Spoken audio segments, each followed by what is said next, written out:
मेरे भाइयों और बहनों, आपका मेहर टीचिंग में स्वागत है। मैं आपको आज पढ़ा रही हूँ महाद्वीप महासागर, उनकी विशेषताएं। ये दूसरा वीडियो है। इससे पहले मैंने अपने नोट्स भी बता दिए और भी नोट्स बनाए हैं, वो भी बता दूंगी। लेकिन पहले आपको समझ बनाना बहुत ज़रूरी है कि महाद्वीप महासागरों की उत्पत्ति कहाँ से हुई। ये RBSE और NCERT बुक, ये यहाँ से मैं बता रही हूँ। आपको पता है, ये देखो पेंजिया और पैथालासा, और ये पृथ्वी की उत्पत्ति कैसे हुई। पहले पेंजिया, फिर अंगारा लैंड, और ये गोंडवाना लैंड वगैरह क्या हुआ। इसी तरह मैं ऐसे समझा रही हूँ पहले आपको, क्योंकि पता है ये सब महाद्वीपीय विस्थापन सिद्धांत है ना, ये किसने दिया था? ये वेगनर ने दिया था महाद्वीपीय विस्थापन सिद्धांत।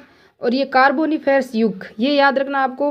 कार्बोनिफेरस युग है ना, ये कब था? तो जब ये पृथ्वी संपूर्ण पृथ्वी है ना, ये पृथ्वी एक ही भाग भी, एक भाग था पूर्ण, कोई विकसित नहीं था, टूटा फूटा नहीं था।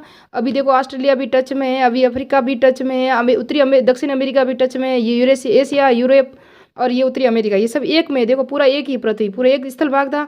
और ये समुद्र, यहाँ चारों तरफ समुद्र है ना, इस समुद्र को पैथालासा नाम किसने दिया था? वेगनर ने दिया था। और ये पेंजिया नाम भी किसने दिया था? वेगनर ने दिया था। तो ये वेगनर ने दिया। और उसके बाद नेक्स्ट में हम देखें अंगारा लैंड और गोंडवाना लैंड और टेथिस सागर, इसका विभाजन कैसे हुआ ये देख, मैं अभी समझाऊँ आपको। ये अंगारा लैंड है, जो ऊपर का भाग है ना, ये सारे या कौन अंगारा लैंड में कौन कौन से आते हैं? तो ये देखो उत्तरी अमेरिका आता है, यूरोप आता है, एशिया आता है। ये RBSE के पॉइंट है। ये अंगारा लैंड या लॉरेशिया कहा जाता था इनको। और ये जो टेथिस सागर है ना, ये टेथिस सागर ये बीच में था। कहाँ था? यहाँ बीच में था। यहाँ बीच में टेथिस सागर था यहाँ।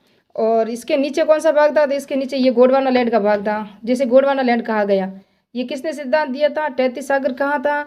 ये सारे देखो, ये अंटार्कटिक महासागर है, ये ऑस्ट्रेलिया है, ये प्रायद्वीपीय भारत है, और ये अफ्रीका, और ये दक्षिणी अमेरिका, और ये मेडागास्कर द्वीप है ना, वो द्वीप है। तो ये सारे भाग कौन से थे? ये सब गोंडवाना लैंड के भाग थे। और ये जो यूरेशिया वगैरह, लॉरेशिया, ये सब अंगारा लैंड के भाग थे। कब, कौन से काल में थे, क्या थे? और ये सारा वर्तमान स्वरूप है ना, अभी अलग अलग हो गया। ये देखो, ये यूरोप अलग हो गया, और ये अफ्रीका अलग हो गया, और ये अंटार्कटिका अलग हो गया। ये सब अलग हुए ना। ये किस युग में हुए थे? तो ये जो पृथ्वी का वर्तमान स्वरूप है ना, ये प्लीस्टोसीन युग से है। किस युग से है? प्लीस्टोसीन। तो ये वर्तमान स्वरूप सब प्लायोसीन युग का सारा दिया। अभी जो वर्तमान समय में चल रही है पृथ्वी की, जो भी ये सब भाग है ना, ये जब यहाँ प्रायद्वीप भारत यहाँ टच में हो जाता है, और ये अफ्रीका थोड़ा सा ऊपर चला जाता है, तो यहाँ किसका, यहाँ जो निर्माण होता है ना, ये हिंद महासागर का निर्माण होता है। क्यों? प्रायद्वीपीय भारत का ऊपर खिसकना, यूरेशिया का और ऊपर खिसकना, यहाँ हिंद महासागर का निर्माण हो जाता है। किसका होता है? हिंद महासागर का। जब ये सारे ऊपर चले जाते हैं ये सब, तो यहाँ टेथिस सागर के अवशेष हो जाते हैं, यहाँ टेथिस सागर का निर्माण हो जाता है। और ये दोनों, ये जो उत्तरी अमेरिका और दक्षिण अमेरिका, ये पश्चिमी तरफ खिसकने लगते हैं। किसके कारण? गुरुत्वाकर्षण बल के कारण। जब इधर खिसकने लगते हैं तो यहाँ अंटार्कटिक महासागर का निर्माण हो गया। पता है आपको? यहाँ अंटार्कटिक महासागर का निर्माण हो गया। तो इस तरह से सारा का सारा निर्माण हुआ है पृथ्वी का। ये जो गोंडवाना लैंड के भाग थे प्रायद्वीपीय भारत में, अभी मैंने नेक्स्ट पार्ट में बताया, अभी नया मैप बनाया। ये मेडागास्कर द्वीप थोड़ा सा ऊंचा आ गया, ऑस्ट्रेलिया थोड़ा इधर खिसक गया। तो इस तरफ से ये किस युग में हुआ था सारा का सारा निर्माण? ये जुरासिक युग में हुआ था। किस में हुआ था? जुरासिक। तो गोंडवाना लैंड है ना, ये गोंडवाना लैंड, आपको पता है गोंडवाना लैंड ये नीचे में था। तो यहाँ सारा टूट के इधर ऊपर खिसकना कौन से युग में हुआ था? तो ये जुरासिक युग में अलग हुआ था। गोंडवाना लैंड का विभाजन भी जुरासिक युग में हुआ था। तो आपको याद रखना है, पेंजिया और पैथालासा का निर्माण किस युग में हुआ था?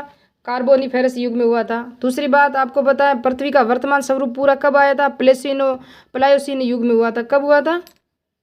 ये सारा वर्तमान स्वरूप आया था प्लायोसीन युग में आया था। उसके बाद ये गोंडवाना लैंड का था ना, ये जुरासिक युग में हुआ था। गोंडवाना लैंड का विभाजन जुरासिक युग में हुआ था। तो ये इंपॉर्टेंट पॉइंट थे। अब मैं आपको, इससे पहले मैंने यहाँ तक तो आपको पढ़ा दिया था, आपको पता हो। तो अब आगे कार्बोनिफेरस युग में अभी समझा दिया पूरा का पूरा।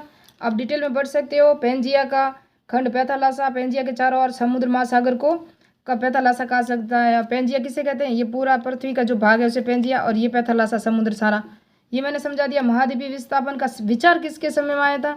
तो महाद्वीपीय विचार जो आया, बता दो। देखो, लॉरेशिया और अंगारा लैंड। लॉरेशिया कौन सा भाग था? लॉरेशिया ऊपर वाला भाग था, और ये अंगारा लैंड के ये सभी थे। यहाँ मेडागास्कर द्वीप भी था एक छोटा सा, ये प्रायद्वीपीय भारत का हिस्सा है, ये ऑस्ट्रेलिया है, ये अंटार्कटिका है, ये अफ्रीका है, और ये उत्तर अमेरिका है।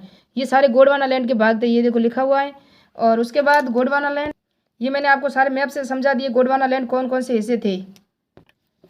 ये पेंजिया की 3 परतें थी। ऊपरी परत सियोल थी, मध्य भाग सीमा थी, केंद्र का भाग निफे थी।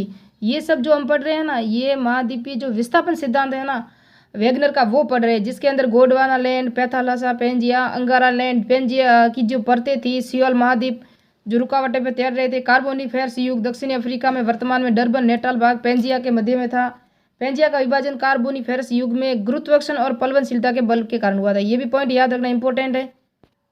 ये जो उत्तरी भाग है आप देख सकते हो, ये उत्तरी भाग है लॉरेशिया, गोंडवाना लैंड, और मध्य का भाग, बीच का भाग, यहाँ जो बीच का भाग था वो तैतीस सागर था। ये मैंने आपको समझा दिया, तैतीस सागर वगैरह मैप से सारे समझा दिए। और जुरासिक युग में ये भी मैंने समझा दिया कि जुरासिक युग में गोंडवाना लैंड का विभाजन हुआ था और ज्वारीय बल के कारण प्रायद्वीपीय Bharat, Madagascar, Australia, Antarctica Gondwana land से अलग होकर बहने लगे थे सभी। ये देखा, ये भी अभी मैंने मैप से समझा। प्रायद्वीप लॉरेशिया का भाग जो ये गोंडवाना लैंड का विभाजन हुआ और सब उत्तर की ओर बहने लगे ना, तब यहाँ हिंद महासागर का निर्माण हुआ। ये भी मैंने आपको मैप में समझा दिया। और ये उत्तरी अमेरिका, यहाँ दक्षिण अमेरिका थे, उनका जो कहाँ किधर खिसके थे, ये पश्चिम की तरफ इधर खिसके, तब आंध्र महासागर जिसे अटलांटिक महासागर कहते हैं उसका निर्माण हुआ। ये भी मैंने बता दिया कि वर्तमान में जो स्थल और जल भाग है वो प्लायोसीन युग के पूर्ण माना जाता है। और महाद्वीपीय विस्थापन सिद्धांत के अनुसार नवीन मोरदार पर्वत जो रॉकीज, एंडीज, आल्प्स, हिमालय का निर्माण हुआ। ये मैं आपको नेक्स्ट में पढ़ाऊँ कि मैप के अनुसार। और पर्वतों का संरेखण जो कॉलिडियन, हर्सियन, अल्पाइन में समानता देखने को मिलती है, इसको भी